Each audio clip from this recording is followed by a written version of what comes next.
আল্লাযীনা ইউকিমুনাস সালাহ ওয়া মিম্মা রাযাকনাহুম ইউনফিকুন।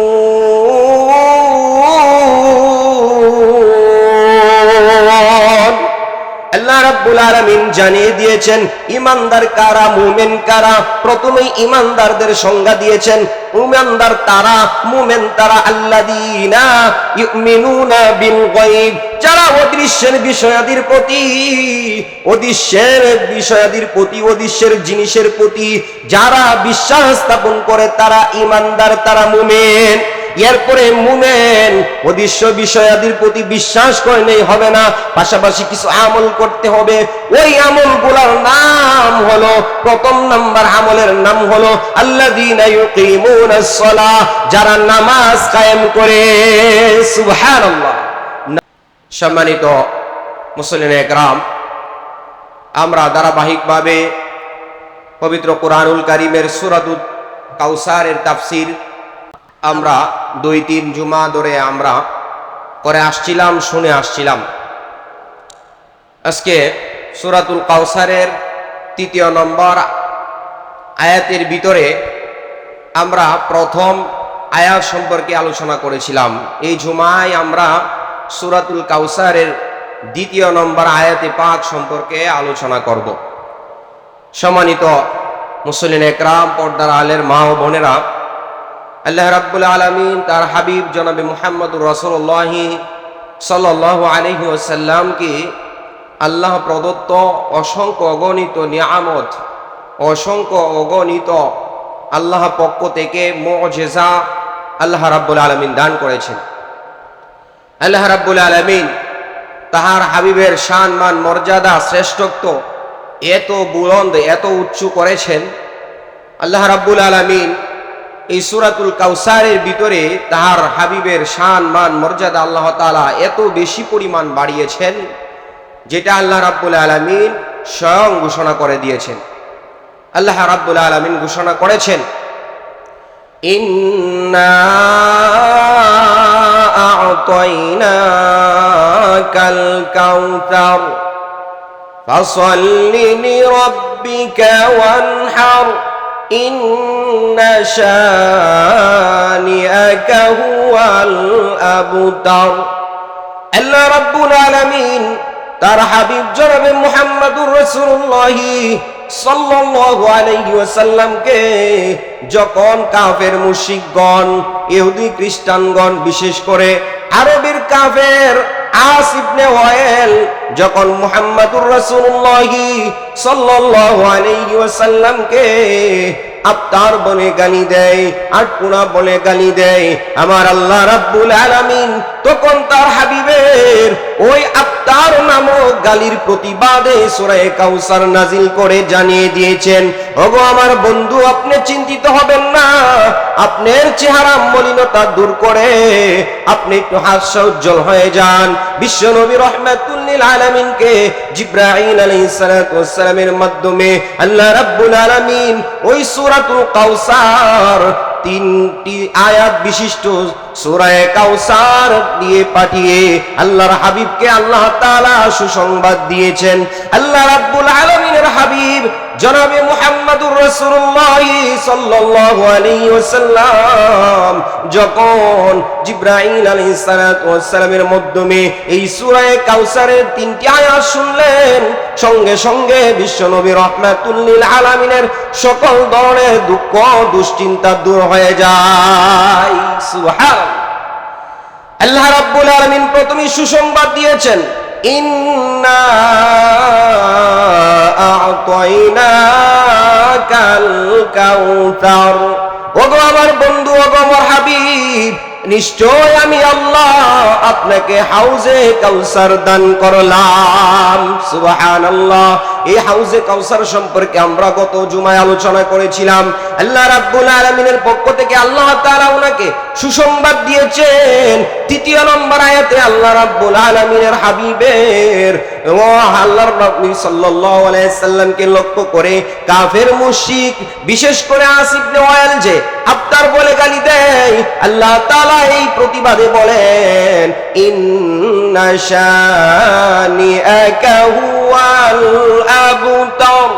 আল্লাহ তাআলা তার হাবিবকে জানিয়ে দিয়েছেন, ওগো আমার বন্ধু, আপনাকে যারা বলে নির্বংশ, আপনাকে যারা আফতার বলে, আপনাকে যারা আটকুরা বলে, তারা নিজেরাই হলো আফতার, আটকুর, নির্বংশ। সুবহানাল্লাহ। দ্বিতীয় নম্বর আয়াতের আলোচনা, দ্বিতীয় নম্বর আয়াতে আল্লাহ রাব্বুল আলামিন তার হাবিবকে লক্ষ্য করে বলেন, ওগো আমার বন্ধু, ওগো আমার হাবিব, ওগো আমার দোস্ত, আমি আল্লাহ আপনাকে আমি আল্লাহর পক্ষ থেকে এই সমস্ত নিয়ামত দান করেছি, আর ওই নিয়ামত কাউসারের মতো নিয়ামতকে দান করেছি, আর ওই কাউসারের মতো নিয়ামতের শুকরিয়া আদায়ের জন্য আপনি দুইটা কাজ করতে হবে।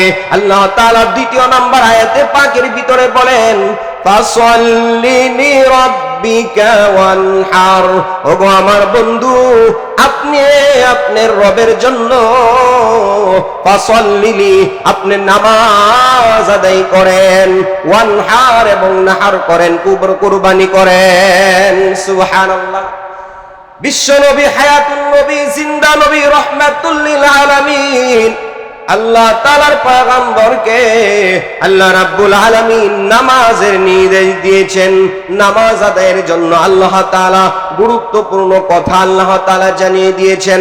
আল্লাহ রাব্বুল আলামিনের হাবিবকে লক্ষ্য করে আল্লাহ তাআলা পবিত্র কুরআনুল কারীমের সূরা তাহার ভিতরে আল্লাহ তাআলা ঘোষণা করে বলেন ওয়া'মুর আহলাকা বিস-সালাতি ওয়াস্তাবির আলাইহা লা নাসআলুকা রিজকা নাহনু নারযুকুকা ওয়াল আকিবাতু লিত-তাকওয়া।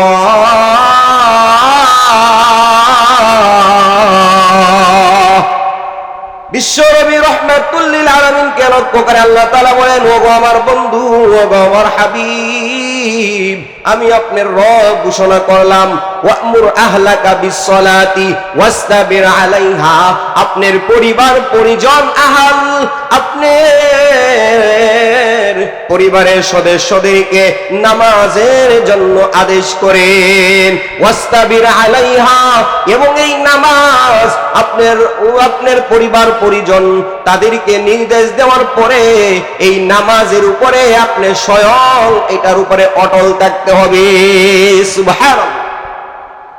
আল্লাহর হাবিব বিশ্ব নবী রাহমাতুল লিল আলামিনকে আল্লাহ রাব্বুল আলামিন নির্দেশ দিয়েছেন আপনার পরিবার পরিজনকে নামাজের নির্দেশ দেন, পাশাপাশি আপনি নিজেও নামাজের উপরে প্রতিষ্ঠিত থাকেন, আপনি নিজেও নামাজের গুরুত্ব, নামাজের ফজিলতের দিকে লক্ষ্য করে পরিবার পরিজনদেরকে নির্দেশ দেওয়ার পাশাপাশি আদায় করেন। এই কারণে বিশ্ব নবী রাহমাতুল লিল আলামিন ঘোষণা করেন কুল ইন্না সলাতি ওয়া নুসুকি ওয়া মাহইয়ায়া ওয়া মামাতি লিল্লাহি রাব্বিল আলামিন। বিশ্বনবী রাহমাতুল লিল আলামিন এই কারণে বারংবার এই কথা ঘোষণা করতেন কুল ইন্না সলাতি ওয়া নুসুকি ওয়া মাহইয়ায়া। আল্লাহর হাবিব জনাবে মুহাম্মদুর রাসূলুল্লাহ সাল্লাল্লাহু আলাইহি ওয়াসাল্লাম ঘোষণা করতেন কুল ইন্না সলাতি। আল্লাহর নবীকে আল্লাহ তাআলা ঘোষণা করেন আপনি এই কথা বলেন, কুল আপনি বলেন ইন্না সলাতি, নিশ্চয়ই আমার নামাজ, ওয়া মামাতি, আমার হায়াত, আমার জীবন, আমার বন্দেগী, আমার কুরবানি, এক কথায় আমার জীবনে যত রকমের ইবাদত বন্দেগী রয়েছে সব কিছু আমি সুপুর্দ করে দিলাম লিল্লাহি রাব্বিল আলামিন, উভয় জাহানের প্রতিপালকের জন্য। সুবহানাল্লাহ। এই কারণে বিশ্ব নবী রাহমাতুল লিল আলামিন নিজেও নামাজ আদায় করেছেন এবং নিজের নামাজ সহ যত রকমের ইবাদত বন্দেগী পালন করতেন সবগুলোর উদ্দেশ্য ছিল আল্লাহ রাব্বুল আলামিনের সন্তুষ্টি উপার্জন। বলেন সুবহানাল্লাহ। এই কারণে আমরা নামাজ গুরুত্বপূর্ণ ইবাদত। আল্লাহ রাব্বুল আলামিন তার হাবিবকে লক্ষ্য করে বলেন, ফাসল্লি লিরাব্বিকা ওয়ানহার, ওগো আমার বন্ধু আপনি নিজে নামাজ পড়েন, ওয়ানহার এবং নাহার করেন, কুরবানি করেন। সুবহানাল্লাহ। নামাজের গুরুত্ব আল্লাহ রাব্বুল আলামিন পবিত্র কুরআনুল কারীমের এক জায়গায় দুই জায়গায় নয়, বরং পবিত্র কুরআনুল কারীমের ভিতরে সবচেয়ে বেশি যে ইবাদতের কথা বলেছেন ওই ইবাদতের নাম হইল সালাত তথা নামাজ। সুবহানাল্লাহ। মুফাসসির ইকরাম বলেন, পবিত্র কুরআনুল কারীমের ভিতরে আল্লাহ রাব্বুল আলামিন ওই নামাজ সম্পর্কে যত ঘোষণা করেছেন, নামাজ সম্পর্কে যত আলোচনা করেছেন, নামাজের ব্যাপারে যত তাগিদ দিয়েছেন, এত গুরুত্ব এত তাগিদ অন্য কোন ইবাদতের ব্যাপারে বলেন নাই। একবার নয়, দুইবার নয়। মুফাসসির ইকরাম বলেন আল্লাহ রাব্বুল আলামিন পবিত্র কুরআনুল কারীমের ভিতরে প্রায় 82 জায়গার ভিতরে এই কথা ঘোষণা করেছেন, ওয়াকিমুস সালাহ। সুবহানাল্লাহ। তাহলে নামাজ এটা অত্যন্ত গুরুত্বপূর্ণ আমল। নামাজ এটা নিঃসন্দেহে সবচেয়ে ইবাদতের ভিতরে সবচেয়ে গুরুত্বপূর্ণ ইবাদত। বলেন সুবহানাল্লাহ। এই কারণে আমার পর্দার আলের মা বোনদেরকে বলবো, আমার যুব সমাজ যুবক ভাইদেরকে বলবো, মুরব্বীদেরকে বলবো, নামাজ আজকে আমরা এই নামাজ আদায় করতেছি না। অথচ হাদিসে পাকের ভিতরে আসছে আল্লাহর নবী সাল্লাল্লাহু আলাইহি সাল্লাম নামাজ আদায়ের মাধ্যমে চোখের শীতলতা খুঁজে পাইতেন। সুবহানাল্লাহ। অথচ আমরা আজকে মুসলমান। আল্লাহ রাব্বুল আলামিন পবিত্র কুরআনুল কারীমের 2 নম্বর সূরা সূরাতুল বাকারার ঈমানের পরিচয়, মুমিনের পরিচয় দিতে গিয়ে আল্লাহ তাআলা বলেন ঈমানদার কারা, মুমিন কারা। আল্লাহ তাআলা ঘোষণা করেন, আল্লাযীনা ইউকিমুনাস সালাহ ওয়া মিম্মা রাযাকনাহুম ইউনফিকুন।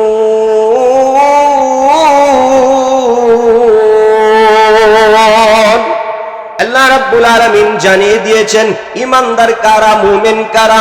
প্রথমেই ঈমানদারদের সংজ্ঞা দিয়েছেন। ঈমানদার তারা, মুমিন তারা আল্লাযীনা ইউমিনুনা বিল গায়ব, যারা অদৃশ্যের বিষয়াদির প্রতি, অদৃশ্যের জিনিসের প্রতি যারা বিশ্বাস স্থাপন করে তারা ঈমানদার, তারা মুমিন। এরপরে মুমিন অদৃশ্য বিষয়াদির প্রতি বিশ্বাস করলেই হবে না, পাশাপাশি কিছু আমল করতে হবে। ওই আমলগুলোর নাম হলো, প্রথম নাম্বার আমলের নাম হলো আল্লাযীনা ইউকিমুনাস সালাহ, যারা নামাজ কায়েম করে। সুবহানাল্লাহ। নামাজের কথা আল্লাহ রাব্বুল আলামিন এত গুরুত্ব দিয়েছেন। এই কারণে আল্লাহ রাব্বুল আলামিন পবিত্র কুরআনুল কারীমের 9 নম্বর পারা 8 নম্বর সূরা সূরাতুল আনফালের 2 এবং 3 নম্বর আয়াতে মুমিনদের 5টি গুণের ভিতরে আল্লাহ রাব্বুল আলামিন আলোচনা করেছেন যে মুমিনদের 5টি গুণের ভিতরে অন্যতম একটি গুণ হইল নামাজ কায়েম করা। আল্লাহ রাব্বুল আলামিন ঘোষণা করেছেন মুমিন যাদের ভিতরে 5টি সিফত, 5টি গুণ পাওয়া যাবে তারা হলো মুমিন। আল্লাহ তাআলা বলেন, ইন্নামাল মুমিনুনা আল্লাযীনা ইযা যুকিরাল্লাহু ওয়াজিলাত কুলুবুহুম ওয়া ইযা তুলিয়াত আলাইহিম আয়াতুহু زادتهم إيمانا وعلى ربهم يتوكلون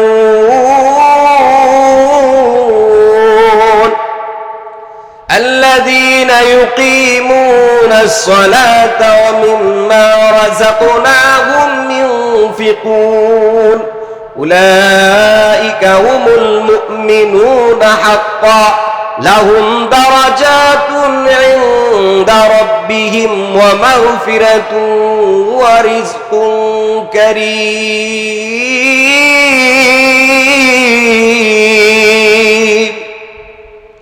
আল্লাহ রাব্বুল আলামিন এখানে মুমিন যারা হবে, মুমিনদের 5টা গুণের কথা, 5টা সিফতের কথা, 5টা বৈশিষ্ট্যের কথা আল্লাহ তাআলা আলোচনা করেছেন। এর ভিতরে প্রথম নাম্বার গুণ হলো ইন্নামাল মুমিনুনা আল্লাযীনা ইযা যুকিরাল্লাহ, মুমিন হবে তারা যারা মুমিনদের সম্মুখে যখন ইযা যুকিরাল্লাহ, যখন আল্লাহ রাব্বুল আলামিনের আলোচনা করা হবে, ওয়াজিলাত কুলুবুহুম, তখন তাদের অন্তর ভয়ে কম্পনতা সৃষ্টি হয়ে যাবে। বলেন সুবহানাল্লাহ। যারা মুমিন তাদের সম্মুখে আল্লাহ রাব্বুল আলামিনের আলোচনা যখন করা হবে, তখন তাদের হৃদয়টা কেঁপে উঠবে, ভয়ে তাদের অন্তরের ভিতরে সন্ত্রস্ততা বিতুর কাজ করতে থাকবে। বলেন সুবহানাল্লাহ। দ্বিতীয় নাম্বার গুণ, ওয়া ইযা তুলিয়াত আলাইহিম আয়াতুহু যাদাতহুম ঈমানা। মুমিনের 2 নাম্বার গুণ হলো মুমিন তারা যখন মুমিনদের সম্মুখে আল্লাহ রাব্বুল আলামিনের পবিত্র কোরআনুল কারীমের আয়াত তেলাওয়াত করা হবে, তখন এই সমস্ত মুমিনদের ঈমানের পাওয়ারটা তেলাওয়াত শোনার সঙ্গে সঙ্গে বেড়ে যায়। বলেন সুবহানাল্লাহ।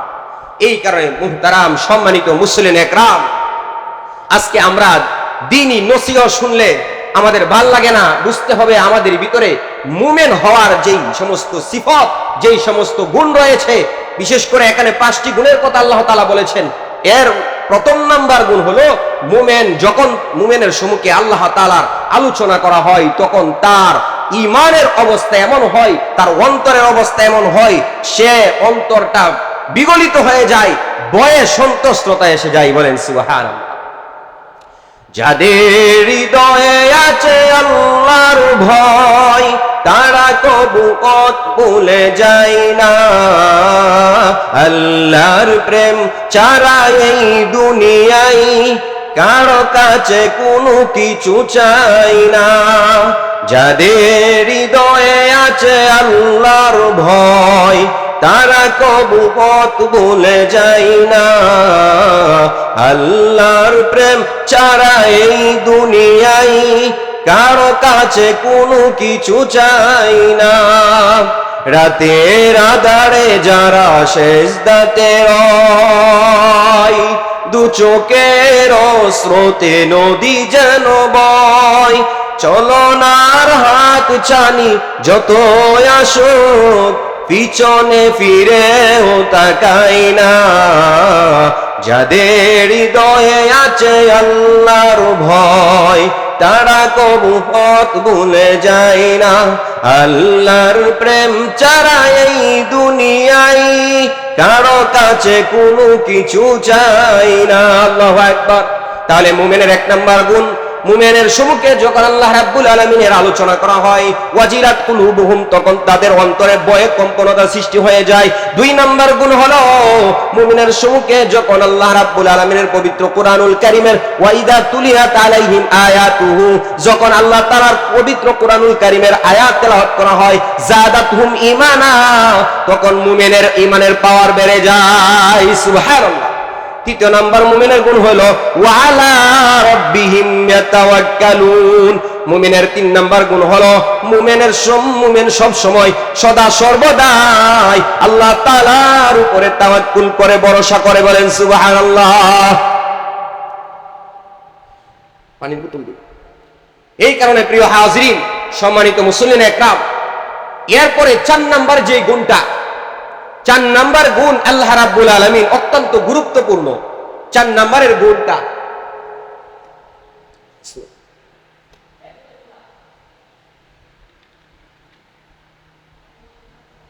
আল্লাহ রাব্বুল আলামিন জানিয়ে দিয়েছেন। 4 নাম্বার গুণ হলো আল্লাযীনা ইউকিমুনাস সালাতা ওয়া মিম্মা রাযাকনাহুম ইউনফিকুন। আল্লাহু আকবার। আল্লাহ রাব্বুল আলামিন জানিয়ে দিয়েছেন মুমিনদের 4 নাম্বার গুণের ভিতরে, মুমিনদের 4 নাম্বার গুণ হলো, 4 নাম্বার গুণ হলো আল্লাযীনা ইউকিমুনাস সালাহ। মুমিন যারা হবে তাদের 4 নাম্বার গুণ হতে হবে যে তারা সদা সর্বদাই নামাজ কায়েম করবে। সুবহানাল্লাহ। মুমিন সদা সর্বদাই নামাজ কায়েম করতে হবে। 5 নাম্বার গুণ হলো ওয়া মিম্মা রাযাকনাহুম ইউনফিকুন, এবং আল্লাহ প্রদত্ত আল্লাহ তাআলার দেওয়া সম্পদ থেকে তারা আল্লাহ রাস্তায় ব্যয় করবে, খরচ করবে। বলেন সুবহানাল্লাহ। এই কারণে 4 নাম্বার গুণ যেটা আমি বলতেছি, যে 4 নাম্বার গুণটা হলো আল্লাযীনা ইউকিমুনাস সালাহ, মুমিনদের 4 নাম্বার গুণ হলো তারা নামাজ কায়েম করবে। বলেন সুবহানাল্লাহ। এই নামাজের গুণ, নামাজের বৈশিষ্ট্য অত্যন্ত গুরুত্বপূর্ণ। আল্লাহর নবী, বিশ্ব নবী রাহমাতুল লিল আলামিন জানিয়ে দিয়েছেন নামাজের ফজিলত কত বেশি। আল্লাহর নবী সাল্লাল্লাহু আলাইহি সাল্লাম সাহাবী হযরতে আবু যর রাদিয়াল্লাহু তাআলা আনহু কে লক্ষ্য করে বলেন, ও আবু যর, বিশ্ব নবী রাহমাতুল লিল আলামিন বলেন, হে আবু যর, গাছের পাতাগুলা শীতকালে গাছের পাতাগুলা ঝরতে থাকে, গাছের পাতাগুলা ঝরার সঙ্গে সঙ্গে বিশ্বনবী রাহমাতুল লিল আলামিন ওই গাছের পাতা ঝরার মতো অবস্থায় গাছের মধ্যে যখন হাত ধরলেন, হাত ধরার সঙ্গে সঙ্গে গাছের পাতাগুলা আরো বেশি করে ঝরতে লাগলো। আবু যর রাদিয়াল্লাহু তাআলা কে লক্ষ্য করে আল্লাহর নবী বলেন, হে আবু যর, তুমি জানো আমি এই কাজটা কি জন্য করেছি? বিশ্ব নবী রাহমাতুল লিল আলামিনের প্রতি উত্তরে আবু যর রাদিয়াল্লাহু আনহু বলেন, ইয়া রাসূলুল্লাহ, ইয়া হাবিবাল্লাহ, আমি বলতে পারি না। আল্লাহর নবী বলেন, এই গাছের পাতাগুলা যেভাবে ঝরতেছে, একজন ইমানদার, একজন মুমিন মুসলমান যখন সে আল্লাহ পাকের জন্য নামাজ আদায় করে, আল্লাহ রাব্বুল আলামিন তার জীবনের গুনাহগুলোকে ওইভাবে মাফ করে দেন। সুবহানাল্লাহ। বিশ্বনবী রাহমাতুল লিল আলামিন আরো চমৎকার করে বলেন, নামাজের উদাহরণ এইভাবে দিয়েছেন, ও আমার সাহাবীরা, যদি তোমাদের কারো বাড়ির সামনে প্রবাহমান একটা ঝর্ণা থাকে, আর কোন ব্যক্তি ওই ঝর্ণার মধ্যে প্রতিদিন 5 বার গোসল করে, তাহলে তার শরীরের মধ্যে কোনো ময়লা আবর্জনা থাকবে না। সাহাবা একরাম বলেন, ইয়া রাসূলুল্লাহ, ইয়া হাবিবাল্লাহ, না না, তার শরীরে কোনো ধরনের ময়লা আবর্জনা থাকতে পারে না। বিশ্বনবী বলেন, ইমানদার মুমিন মুসলমান যখন সে 5 বার নামাজ আদায় করে, তার জীবনের গুনাহগুলাকে আল্লাহ তাআলা ওইভাবে পবিত্র করে দেন, এমন কি তার জীবনের একটা গুনাহ বাকি থাকে না। বলেন সুবহানাল্লাহ। এই কারণে নামাজ এটা গুরুত্বপূর্ণ ইবাদত। আল্লাহ নবী সাল্লাল্লাহু আলাইহি সাল্লামের মাধ্যমে, জিবরাইল আলাইহিস সালাতু ওয়াস সালামের মাধ্যমে আল্লাহ রাব্বুল আলামিন সময়ে সময়ে যত ইবাদত বندگی এই পৃথিবীতে আল্লাহ তাআলা দান করেছেন, সব ইবাদত বندگিকে আল্লাহ তাআলা জিবরাইলের মধ্যস্থতা ব্যবহার করেছেন। রোজা জিবরাইলের মাধ্যমে দান করেছেন, হজ জিবরাইল আলাইহিস সালাতু ওয়াস সালামের মাধ্যমে, এইভাবে কুরবানি জিবরাইল আলাইহিস সালাতু ওয়াস সালামের মাধ্যমে, যাকাত জিবরাইল আলাইহিস সালাতু ওয়াস সালামের মাধ্যমে। এক কথায় প্রত্যেকটা ইবাদত জিবরাইল আলাইহিস সালাতু ওয়াস সালামের মাধ্যমে আল্লাহ তাআলা দান করেছেন। কিন্তু নামাজে এমন একটা ইবাদত, এমন একটা গুরুত্বপূর্ণ আমল, যে আমলটা আল্লাহ রাব্বুল আলামিন কোন মধ্যস্থতায় কোন ফেরেশতা এমন কি কাউকে ব্যবহার করেন নাই। আল্লাহর হাবিব বিশ্বনবী রাহমাতুল লিল আলামিনকে আল্লাহ রাব্বুল আলামিন স্বয়ং আল্লাহ তাআলার আরশে আজিম পর্যন্ত আহ্বান করেছেন, ডাক দিয়েছেন। বিশ্বনবীকে ডাক দিয়ে আহ্বান করে দাওয়াত দিয়ে আসার সময় স্পেশাল হিসাবে যেই পুরস্কারটা দিয়েছিলেন, ওই পুরস্কারের নাম হইল সালাত, তথা নামাজ। বলেন সুবহানাল্লাহ। এই কারণে নামাজ আল্লাহ রাব্বুল আলামিন প্রথমে বিশ্বনবী রাহমাতুল লিল আলামিনের উপরে, আমাদের উপরে 50 ওয়াক্ত নামাজ ফরজ করেছিলেন। প্রতিমধ্যে হযরতে মুসা আলাইহিস সালাতু ওয়াস সালামের সাথে সাক্ষাৎ, লম্বা চড়া ইতিহাস, লম্বা চড়া ঘটনা। মুসা আলাইহিস সালাতু ওয়াস সালাম বলেন, আল্লাহ তাআলা আপনাকে 50 ওয়াক্ত নামাজ দিয়েছেন, এই 50 ওয়াক্ত নামাজ আপনি আদায় করতে পারবেন না, আপনার উম্মত এটা আদায় করবে না। উম্মতের ব্যাপারে আমার অভিজ্ঞতা বেশি, যেহেতু আপনার পূর্বের নবী আমি, সুতরাং আপনি আল্লাহর কাছে আবেদন করেন নামাজ কমান। আল্লাহ নবী সাল্লাল্লাহু আলাইহি ওয়াসাল্লাম আল্লাহ তাআলার দরবারে গিয়ে বলেন, ও রব্বে কারীম দয়াময় আল্লাহ 50 ওয়াক্ত নামাজ আমার উম্মতে আদায় করতে পারবে না, আল্লাহ 50 ওয়াক্ত থেকে কিছু কমানি যায় কিনা? আল্লাহ তাআলা বলে ঠিক আছে বন্ধু, আমি 5 ওয়াক্ত নামাজ কমায় দিলাম, এখন 50 থেকে 5 ওয়াক্ত মাইনাস করে 45 হয়ে যায়। এইভাবে আবার হযরতে মুসা আলাইহিস সালাতু ওয়াস সালামের সাথে আবার সাক্ষাৎ, বলে 45 ওয়াক্ত আপনার উম্মতে পারবে না, আবার কমান। বারবার কমাইতে কমাইতে আল্লাহ তাআলার হাবিব আল্লাহ তাআলার নিকট মোট 9 বার গিয়েছেন, আর প্রতি 9 বারে 5 বার করে কমাইতে কমাইতে 5 নং 45 আর 45 ওয়াক্ত নামাজ কমায় দেওয়া হয়েছে। বলেন সুবহানাল্লাহ। মুসা আলাইহিস সালাতু ওয়াস সালাম বলেন, আবার আল্লাহ তাআলার কাছে আবেদন করে 5 ওয়াক্ত নামাজ আপনার উম্মত আদায় করবে না, বরং আপনি আরেকটু আবেদন করে নামাজগুলা কমায় নেন। বিশ্বনবী তখন বলেন, না না না, আমার লজ্জা লাগে, বারংবার আল্লাহ তাআলার কাছে গিয়েছি, আর আল্লাহ তাআলা আমাকে স্পেশাল পুরস্কার দিয়েছেন নামাজ, আর এইটাকে আমি আর কেমনে কমাইবো, আমি আর পারবো না। তখন সঙ্গে সঙ্গে আল্লাহ রাব্বুল আলামিন ডেকে বলেন, ওগো আমার বন্ধু, ওগো আমার হাবিব, আমি আল্লাহ প্রথমে যে 50 ওয়াক্ত নামাজ দিলাম, এই 5 ওয়াক্ত নামাজ যেই সমস্ত আপনার উম্মতের আদায় করবে, আমি আল্লাহ সবের ক্ষেত্রে আমি আল্লাহ তাদেরকে 50 ওয়াক্ত নামাজের সবেই দিব। বলেন সুবহানাল্লাহ। এই কারণে 5 ওয়াক্ত নামাজ আদায় করব, এর বিনিময় 50 ওয়াক্ত নামাজের ফজিলত, 50 ওয়াক্ত নামাজের সওয়াব নেকি আল্লাহ তাআলা আপনি আমার আমলনামায় দান করবেন। বলেন না সুবহানাল্লাহ। এই কারণে সম্মানিত মুসলিম একরাম, এই নামাজ অত্যন্ত গুরুত্বপূর্ণ আমল। আল্লাহ রাব্বুল আলামিনের পয়গম্বর হযরতে আদম আলাইহিস সালাতু ওয়াস সালাম এই 5 ওয়াক্ত নামাজের ইতিহাস কেমনে আসছে তাফসীরের কিতাবের ভিতরে পাওয়া যায়। হযরতে আদম আলাইহিস সালাতু ওয়াস সালামকে আল্লাহ রাব্বুল আলামিন যখন এই দুনিয়াতে পাঠাইলেন, কোন কারণবশত এই দুনিয়াতে আসছেন, আসার পরে দুনিয়াতে আয়েশা দেখলেন অন্ধকার, শুধু অন্ধকার আর অন্ধকার, দিনের কিছু আলো দেখা যায় না। আদম আলাইহিস সালাতু ওয়াস সালাম চিন্তার মধ্যে পড়ে গেলেন, পেরেশানির মধ্যে পড়ে গেলেন। এইভাবে সময় কাটতেছে কাটতেছে, কিছুক্ষণ পরে দেখা যায় যে অস্তে অস্তে দিনের আবহাওয়ার মতো অবস্থা। এইভাবে ফজর উদিত হইল। এই বিশ্বনবী রাহমাতুল লিল আলামিনের পয়গম্বর আদম আলাইহিস সালাতু ওয়াস সালাম উনি চিন্তা করেছেন, এখন যেহেতু দিনের একটা আবির্ভাব পাওয়া যাচ্ছে, সুতরাং ওই দিনের আবির্ভাব অন্ধকার থেকে বাঁচার জন্য উনি যে কিছু আলো পাইছেন, এটার শুকরিয়া আদায়ের জন্য আল্লাহ রাব্বুল আলামিনের সন্তুষ্টি, আল্লাহ তাআলার শুকরিয়া আদায়ের জন্য আদম আলাইহিস সালাতু ওয়াস সালাম উনি প্রথম পৃথিবীতে 2 রাকাত নামাজ আদায় করেছিলেন। বলেন সুবহানাল্লাহ। আল্লাহ রাব্বুল আলামিন এটাকে সংরক্ষণ করে রেখেছিলেন, আর ওই 2 রাকাত নামাজ ছিল ফজরের নামাজ। বলেন সুবহানাল্লাহ। সম্মানিত মুসলিম একরাম, পর্দার আলের মা বোনেরা, এই নামাজ কত গুরুত্বপূর্ণ আমল। আমাদের জাতির পিতা হযরত ইব্রাহিম আলাইহিস সালাতু ওয়াস সালাম আল্লাহ তাআলার পক্ষ থেকে অনেকগুলা পরীক্ষার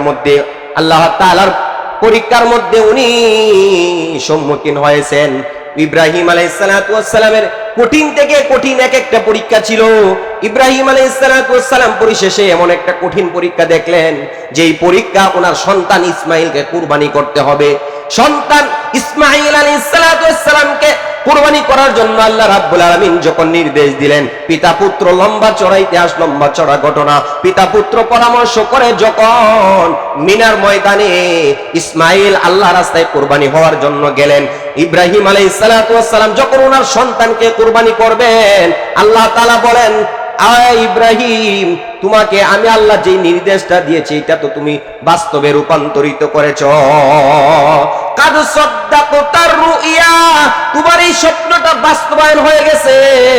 আল্লাহ তাআলা তখন সন্তুষ্ট হয়ে আল্লাহ তাআলা জিবরাইল আলাইহিস সালাতু ওয়াস সালামের মাধ্যমে জান্নাত থেকে দুম্বা পাঠায়া দিলেন। সুবহানাল্লাহ। ইব্রাহিম আলাইহিস সালাতু ওয়াস সালাম তখন এই যে ওনার সন্তানকে যেহেতু কুরবানি করতে হয় না, আল্লাহ তাআলার শুকরিয়া হিসাবে উনি তখন প্রায় 1টা থেকে 1.5টা সময় ছিল, 1টা থেকে 1.5টার সময়ের ভিতরে 4 রাকাত শুকরিয়া তার নামাজ আদায় করেছিলেন। আর ওই 4 রাকাত নামাজ হলো যোহরের নামাজ। বলেন সুবহানাল্লাহ। আল্লাহ রাব্বুল আলামিন ওই 4 রাকাত যোহরের নামাজকে আল্লাহ তাআলা সংরক্ষণ করে রাখলেন। আসরের নামাজের ইতিহাস, আল্লাহ তাআলার আরো একজন পয়গম্বর হযরতে নূহ আলাইহিস সালাতু ওয়াস সালামকে আল্লাহ তাআলা পৃথিবীতে অনেক ধরনের পরীক্ষা করেছেন, অনেক ধরনের পরীক্ষার মধ্যে ফেলেছেন। পাশাপাশি শুধু পৃথিবীতে আল্লাহ তাআলা প্রত্যেকজন নবীকে আল্লাহ তাআলা পরীক্ষার মধ্যে ফেলেছেন। আল্লাহ রাব্বুল আলামিনের পয়গম্বর হযরতে বিশ্বনবী রাহমাতুল লিল আলামিনের পূর্বে যত নবীগণ দুনিয়াতে অতিবাহিত হয়েছেন, সমস্ত নবীদেরকে আল্লাহ তাআলা এক একজন নবীকে এক এক ধরনের পরীক্ষার মধ্যে নিক্ষেপ করেছেন। সুবহানাল্লাহ। আর সমস্ত নবীগণ সকল ধরনের পরীক্ষার মধ্যে ফার্স্ট ডিভিশনে পাস করেছেন। বলেন সুবহানাল্লাহ। আল্লাহ রাব্বুল আলামিনের পক্ষ থেকে আল্লাহ রাব্বুল আলামিন কঠিন থেকে কঠিন এক একজন নবীকে, কঠিন থেকে কঠিন এক একজন পয়গম্বরকে আল্লাহ রাব্বুল আলামিন পরীক্ষার মধ্যে ফেলেছেন। পরিশেষে আল্লাহ রাব্বুল আলামিন আল্লাহ তাআলার পক্ষ থেকে আল্লাহ তাআলা আযাব দেওয়ার জন্য দুনিয়াতে ওয়াদা করেছিলেন। পয়গম্বরের সাথে ওয়াদা করার পরে দেখলেন আল্লাহ তাআলার পক্ষ থেকে আযাব আসলো না। উম্মতগুলা যেই কারণে আযাব আল্লাহ তাআলা তাদের উপরে নির্ধারণ করেছিলেন, উম্মতগুলা রাতের আধারে তারা তওবা ইস্তেগফারের মাধ্যমে ওই সমস্ত আযাব থেকে পানা চাইলো। পরিশেষে উনি যেহেতু আযাব আসলো না, লজ্জিত হয়ে ওনার উম্মত ছেড়ে উনি চলে গেলেন। আল্লাহ তাআলার পয়গম্বর যাইতে যাইতে এইভাবে যখন উম্মত থেকে পালায়ন করলেন, উম্মত থেকে পালায়ন করে পরিশেষে আল্লাহ রাব্বুল আলামিন ইউনূস আলাইহিস সালাতু ওয়াস সালামকে আল্লাহ তাআলা এই জাহাজ থেকে যখন নিক্ষেপ করা হইল, তখন একটা মাছকে আল্লাহ তাআলা নির্দেশ দিলেন, আমার পয়গম্বরকে, আমার নবীকে তুমি হেফাজত করো। বলেন সুবহানাল্লাহ। হযরত ইউনূস আলাইহিস সালাতু ওয়াস সালাম আল্লাহ তাআলার নির্দেশে মাছের পেটের মধ্যে যখন গেলেন, মাছের পেটের মধ্যে যাওয়ার পরে আল্লাহ রাব্বুল আলামিন আবার ওই মাছটাকে নির্দেশ দিলেন, আমার পয়গম্বরকে তুমি খাবার হিসাবে গ্রহণ করতে পারবা না, তোমার দায়িত্ব হলো আমার পয়গম্বরকে হেফাজত করা। সুতরাং মাছ হযরতে ইউনূস আলাইহিস সালাতু ওয়াস সালামকে হেফাজত করলো, সংরক্ষণ করলো। পরিশেষে আল্লাহ তাআলার নির্দেশ মোতাবেক ওই মাছটা ওনাকে বমি করে সমুদ্রের কিনারায়, নদীর কিনারায় ছেড়ে গেলেন। সুবহানাল্লাহ। উনি মাছের পেটের মধ্যে ছিলেন। মুফাসসির ইকরাম বলেন প্রায় 40 দিন উনি মাছের পেটের মধ্যে ছিলেন। সুবহানাল্লাহ। লম্বা ইতিহাস। পরিশেষে উনি মাছের পেট থেকে মাছে যখন ওনাকে বমি করছে, উনি কিনারে আসার পরে শরীরের ভিতরে মাছের ভিতরে থাকার কারণে যে সমস্ত লালা ছিল এগুলা নদীর পানি দিয়ে সুন্দর করে ধৌত করে পবিত্রতা অর্জন করে শুকরিয়া তান 4 রাকাত নামাজ আদায় করেছিলেন। আর ওই 4 রাকাত নামাজ ছিল আসরের নামাজ। বলেন সুবহানাল্লাহ। আল্লাহ রাব্বুল আলামিন এই ইউনূস আলাইহিস সালাতু ওয়াস সালামের ওই 4 রাকাত আসরের নামাজকে আল্লাহ তাআলা সংরক্ষণ করলেন, হেফাজত করলেন। আর এইটাকে আল্লাহ তাআলা এইভাবে সংরক্ষণ করে রাখলেন। এখন মাগরিবের নামাজের ইতিহাস। মুফাসসির ইকরাম বলেন এই মাগরিবের নামাজের ইতিহাস হলো আল্লাহ তাআলার আরো একজন পয়গম্বর সুলাইমান আলাইহিস সালাতু ওয়াস সালামের পিতা ছিলেন, যিনি হযরতে দাউদ আলাইহিস সালাতু ওয়াস সালাম। হযরতে দাউদ আলাইহিস সালাতু ওয়াস সালামকে আল্লাহ রাব্বুল আলামিন অনেক ধরনের পরীক্ষার মধ্যে ফেলেছেন। শেষ পর্যায়ে এমন অবস্থা হয়ে গেছে, কিছু কিছু জিনিস এমন নবীদের ব্যাপারে এমন হয়ে গেছে যেগুলা ভুল ত্রুটি, কিন্তু স্বাভাবিক ভুল ত্রুটি, এটা আমাদের মতো ভুল ত্রুটি ছিল না। আহলে সুন্নাত ওয়াল জামাতের আকীদা মোতাবেক সমস্ত নবীর রাসূলরা ওনারা মাসুম, সমস্ত গুনাহ থেকে ওনারা নিষ্পাপ, পবিত্র। বলেন সুবহানাল্লাহ। কিন্তু নবী হওয়ার পরেও যে কাজটা আল্লাহ তাআলা আশা করেন নাই, এই আশার বিপরীত যেটাকে বলা হয় না মুনাসিব কিছু কাজ হয়ে গেল। এরপরে উনি আল্লাহ রাব্বুল আলামিনের নিকট এমন ভাবে তওবা, ইস্তেগফার, রাহাজানি, কান্নাকাটি শুরু করলেন যে কাঁদতে কাঁদতে উনি নামাজের মাধ্যমে দাঁড়ায় গেলেন। আল্লাহ তাআলার পক্ষ থেকে আল্লাহ তাআলা ও সমস্ত ওনার ভুল ত্রুটিগুলা মাফ করে দিলেন। আর শুকরিয়া হিসাবে উনি নামাজের মধ্যে শুকরিয়া আদায়ের জন্য উনি নামাজ পড়তেছিলেন, যেই ওয়াক্ত, এই ওয়াক্তটা ছিল মাগরিবের। বলেন সুবহানাল্লাহ।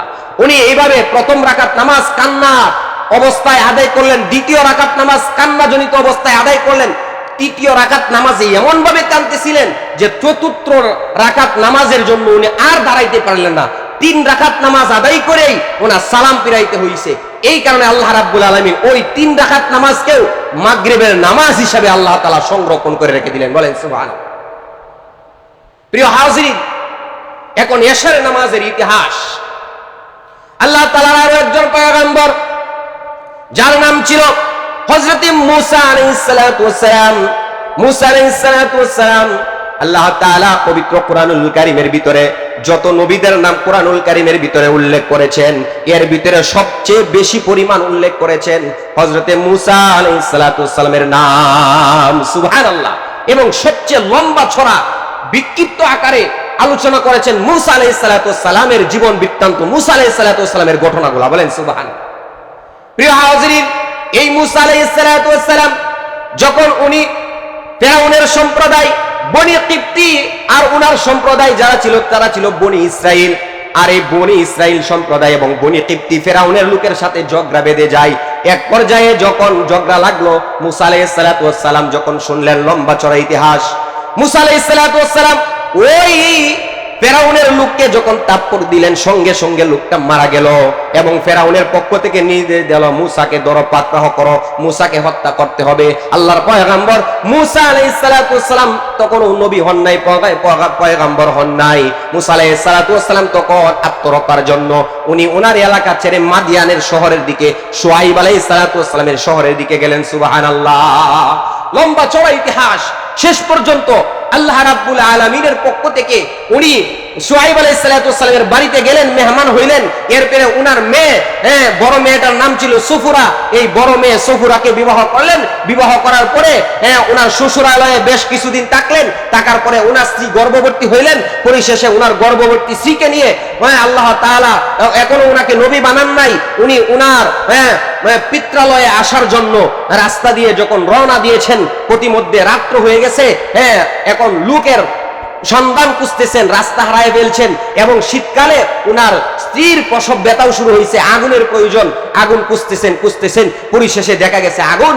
আর যে আগুনের তালাশ উনি খুঁজতেছিলেন, আসলে এটা তো দুনিয়ার কোনো আগুন ছিল না, এটা ছিল আল্লাহ রাব্বুল আলামিনের প্রদত্ত নূর। বলেন সুবহানাল্লাহ। আল্লাহ রাব্বুল আলামিন তখন ঘোষণা করেন, হে পয়গম্বর, তুমি যেই মুসা, তুমি যেই নূর আগুন খুঁজতেছো, এটা তো আসলে দুনিয়ার কোনো আগুন না, এটা আমি আল্লাহ প্রদত্ত নূর। বলেন সুবহানাল্লাহ। পরিশেষে আল্লাহর পক্ষ থেকে ওনাকে ওহীর মাধ্যমে আল্লাহ তাআলা ওনাকে নবুয়তি দান করলেন। এরপরে নির্দেশ দান করেছেন, যাও তোমার উম্মত, তোমার গোষ্ঠীও লোকদের নিকট, ফিরআউনের নিকট গিয়ে তুমি আল্লাহ তাআলার দ্বীনের দাওয়াত দেও। বলেন সুবহানাল্লাহ। এই মুসা আলাইহিস সালাতু ওয়াস সালাম তখন আল্লাহ তাআলার পক্ষ থেকে শুকরিয়া দান 4 রাকাত নামাজ আদায় করেছিলেন, আর ওই নামাজটা হলো এশারের নামাজ। বলেন সুবহানাল্লাহ। সুতরাং এই 5 জন নবীর ইতিহাসকে আল্লাহ তাআলা সংরক্ষণ করে আমাদের নবী, বিশ্ব নবী রাহমাতুল লিল আলামিনকে আল্লাহ তাআলা এই পরিপূর্ণ 5 ওয়াক্ত নামাজই দিয়ে দিলেন। বলেন সুবহানাল্লাহ। প্রিয় হাজিরিন, এই কারণে শাহ আব্দুল আজিজ মুহাদ্দিসে দেহলভী রাহমাতুল্লাহ আলাইহি উনি ঘোষণা করেন, উনি বর্ণনা করেন, আল্লাহ রাব্বুল আলামিন এই পৃথিবীতে প্রত্যেকটা সৃষ্টি জীবকে আল্লাহ তাআলা নামাজ দান করেছেন। বলেন সুবহানাল্লাহ। তবে এক একটা সৃষ্টি জীবের নামাজ এক এক রকম। আল্লাহ তাআলা এই গাছ আল্লাহ তাআলা সৃষ্টি করেছেন, গাছের নামাজ হইল যে যাদের নামাজের মধ্যে কোনো রুকু নাই, যাদের নামাজের মধ্যে সেজদা নাই, যাদের নামাজের মধ্যে শুধু কিয়াম আছে, দণ্ডায়মান। আর পৃথিবীর সমস্ত গাছগুলা একভাবে সোজা হয়ে দণ্ডায়মান হয়ে আল্লাহ তাআলার তাসবিহাত আদায় করে। বলেন সুবহানাল্লাহ। আবার কিছু সংখ্যক সৃষ্টিজীবের ভিতরে আল্লাহ তাআলা ভাগ করে দিয়েছেন চতুষ্পদ জানোয়ার। যেই সমস্ত চতুষ্পদ জানোয়ারের নামাজ শুধু তাদের নামাজের ভিতরে রুকু আছে, যাদের নামাজের ভিতরে কিয়াম নাই, আবার সেজদাও নাই, তারা রুকু অবস্থায় সব সময় চলে এবং মাওলা পাকের তাসবিহাত আদায় করে। বলেন সুবহানাল্লাহ। আবার আল্লাহ রাব্বুল আলামিন কিছু সৃষ্টিজীবের ভিতরে কিছু এমন প্রাণী আল্লাহ তাআলা সৃষ্টি করেছেন, যেই প্রাণীগুলা সর্বদাই সেজদা অবস্থায় চলতে থাকে, যাদের সেজদা সব সময় থাকে, যারা সব সময় সেজদা অবস্থায়, যারা নামাজের সেজদারত অবস্থায় থাকে, যাদের নামাজের ভিতরে কিয়াম নাই, রুকু নাই, ওই সমস্ত প্রাণীর নাম হইল সাপ বিচ্ছু। সুবহানাল্লাহ। সাপ বিচ্ছু সর্বদাই সেজদা অবস্থায় চলতে থাকে। বলেন সুবহানাল্লাহ। আবার কিছু সংখ্যক আল্লাহ তাআলা সৃষ্টিজীব রয়েছে, যারা শুধু তাশাহুদের সূরতে পৃথিবীতে বৈশা রইছে, অপেক্ষা করতেছে পাহাড় পর্বতমালা, যারা ওই অবস্থায় তাশাহুদের সূরতে থেকে থেকে আল্লাহ তাআলার তাহমিদ, আল্লাহ তাআলার প্রশংসা করে। বলেন সুবহানাল্লাহ। এই কারণে সৃষ্টিজীবের ভিতরে প্রত্যেকটা সৃষ্টিজীবের ভিতরে নামাজটাকে ভাগ করে দেওয়া হয়েছে। কারো নামাজটা পরিপূর্ণ না, একমাত্র মানুষের নামাজটা হইল পরিপূর্ণ। এই কারণে মানুষের নামাজটা পরিপূর্ণ হওয়ার কারণে মানুষের নামাজের বিনিময়ে সওয়াব প্রতিদান আছে, বাকি অন্য প্রাণীদের নামাজের বিনিময়ে কোনো সওয়াব নাই। বলেন সুবহানাল্লাহ। আমার আপনার নামাজটা পরিপূর্ণ, এই কারণে আপনি আমার নামাজ আদায়ের বিনিময়ে আল্লাহ তাআলা সওয়াব দান করে। বলেন সুবহানাল্লাহ। এই কারণে বিশ্বনবী রাহমাতুল লিল আলামিন বলেন, আমার যেই সমস্ত উম্মতেরা নামাজের জন্য তাহারত পবিত্রতা অর্জন করে, আমার উম্মতগুলা যখন ওযু করে, ওযু করার সঙ্গে সঙ্গে তাদের অঙ্গ প্রত্যঙ্গ দ্বারা যে সমস্ত গুনাহ হইছে, এই গুনাহগুলা আল্লাহ তাআলা ওযুর পানির সাথে maaf করে দেয়। বলেন সুবহানাল্লাহ, আল্লাহু আকবার। এই কারণে ওযু করলে, আম্মা জান আয়েশা সিদ্দিকা রাদিয়াল্লাহু তাআলা আনহা থেকে হাদিস বর্ণিত, বিশ্বনবী লক্ষ্য করে বলেন, হে আয়েশা, লক্ষ লক্ষ কোটি কোটি মানুষের ভিতরে আমার উম্মতদেরকে আমি দেখবা সুন্দর করে চিনতে পারবো। আম্মা জান আয়েশা রাদিয়াল্লাহু আনহা বলেন, ইয়া রাসূলুল্লাহ, ইয়া হাবিবাল্লাহ, এত এত লক্ষ লক্ষ কোটি কোটি মানুষের ভিতরে আপনার উম্মতদেরকে আপনি কেমনে চিনবেন? নবীজি বলেন, আমার যেই সমস্ত উম্মতেরা দুনিয়াতে যারা ওযু করেছে, তাদের ওযুকৃত অঙ্গগুলা পানির দ্বারা ধৌত করেছে, আর ওই সমস্ত চেহারা, এই সমস্ত ওযু করার দ্বারা চেহারা ভিজাইছি, চেহারা ধৌত করছি, হাত ধৌত করছি, পাও ধৌত করছি, ওই সমস্ত অঙ্গ প্রত্যঙ্গ ওযু করার কারণে হাসরের ময়দানে নূর দ্বারা চমকাইতে থাকবে। বলেন সুবহানাল্লাহ। আল্লাহর নবী বলেন, আমার ওই সমস্ত উম্মতদেরকে আমি দেখে দেখে চিনতে পারবো, ওই সমস্ত উম্মত আমার, আর আমি নবী তাদেরকে সুপারিশ করে জান্নাতে প্রবেশ করাইবো। বলেন সুবহানাল্লাহ। বিশেষ করে শীতকালের ওযু, কারণ শীতকালে ঠান্ডা পানি দিয়ে ওযু করতে কষ্ট হয়, আবার অনেকে ভালো করে ওযু করতে চায় না। এই কারণে হাদিসে এই ওযুকারীদের জন্য সুসংবাদ আসছে, বিশেষ করে যারা শীতকালে সুন্দর করে ওযু করে। বলেন সুবহানাল্লাহ। এই কারণে প্রিয় হাজিরিন, এই নামাজ, আল্লাহর নবী সাল্লাল্লাহু আলাইহি ওয়াসাল্লাম ইন্তেকালের আগেও নামাজের ব্যাপারে সবচেয়ে গুরুত্ব দিয়েছেন। আসসালাহ আসসালাহ, হে আমার উম্মত, নামাজ নামাজ নামাজ। সুবহানাল্লাহ। নবীজি 14 দিন, প্রায় 14 দিন জ্বরে আক্রান্ত, শরীরটা দুর্বল হয়ে গেছে। এরপরেও নবী সাল্লাল্লাহু আলাইহি সাল্লামের মুখ থেকে ওনার সন্তান, কলিজার টুকরা মেয়ে ফাতেমার কথা চিন্তা করেন নাই, অন্যান্য সন্তানের কথা এবং নাতিদের কথা, ওনার বিবিদের কথা চিন্তা না, ওনার চিন্তা শুরু ছিল আসসালাত আসসালাত, উম্মত, নামাজ নামাজ নামাজ। বলেন সুবহানাল্লাহ। আর আজকে আমরা উম্মত দাবি করি, মসজিদের সামনে মসজিদে আজান হয়, মসজিদে ইকামত হয়, আর মুসল্লি মসজিদের সামনে দিয়ে চলে যায়। এই মসজিদের মুসল্লি আজকে মসজিদে আসে না। আল্লাহ তাআলা ঘোষণা করে বলেন, ওয়াসজুদ ওয়াকতারিব, যখন বান্দা যখন সে রুকু করে সঙ্গে সঙ্গে মালিকের নিকটবর্তী হয়ে যায়। বলেন সুবহানাল্লাহ।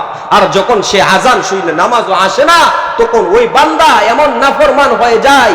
বান্দা, হাদিসের পাকের ভিতরে আসছি, কাফের মুশরিক আর মুসলমানের ভিতরে যেই জিনিসটা তফাৎ, এই জিনিসটার নাম হইল নামাজ। বলেন সুবহানাল্লাহ। কাফের নামাজ পড়ে না, ইমানদার নামাজ পড়ে। কাফের নামাজ পড়ে না আর ইমানদারের নামাজ ছাড়ে না, কিন্তু আমরা কাফেরও নামাজ পড়ে না, আমরা ইমানদার যারা দাবি করি তারাও আজকে আমরা নামাজ পড়ি না। কথা বলেন ঠিক কিনা? এই মুসলমান, কিছু আমরা আছি সাপ্তাহিক মুসল্লি, নামাজ তো শুধু জুমার নামাজ ফরজ না, 5 ওয়াক্ত নামাজ ফরজ। এই কারণে আমরা মনে করতেছি ইসলামটাকে আমরা কমাইতে কমাইতে এত পরিমাণ সংক্ষেপ করছি যে আমরা সাপ্তাহিক কিছু নামাজ পড়ি, কিছু আছে বছরে রমজান আসলে নামাজ পড়ি, রমজানে মুসল্লি, কিছু আছে শবে বরাতে মুসল্লি, কিছু আছে ঈদের মুসল্লি। ওই সমস্ত মুসল্লিদের জন্য একেবারে আফসোস।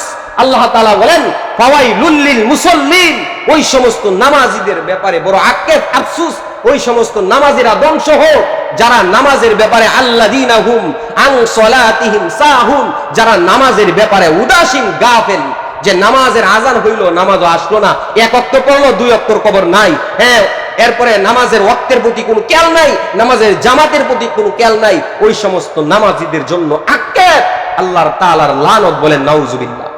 এই কারণে আমার কলিজার টুকরা যুবক ভাইদেরকে বলবো, হে যুবক ভাই, আসেন নামাজের দিকে আসেন।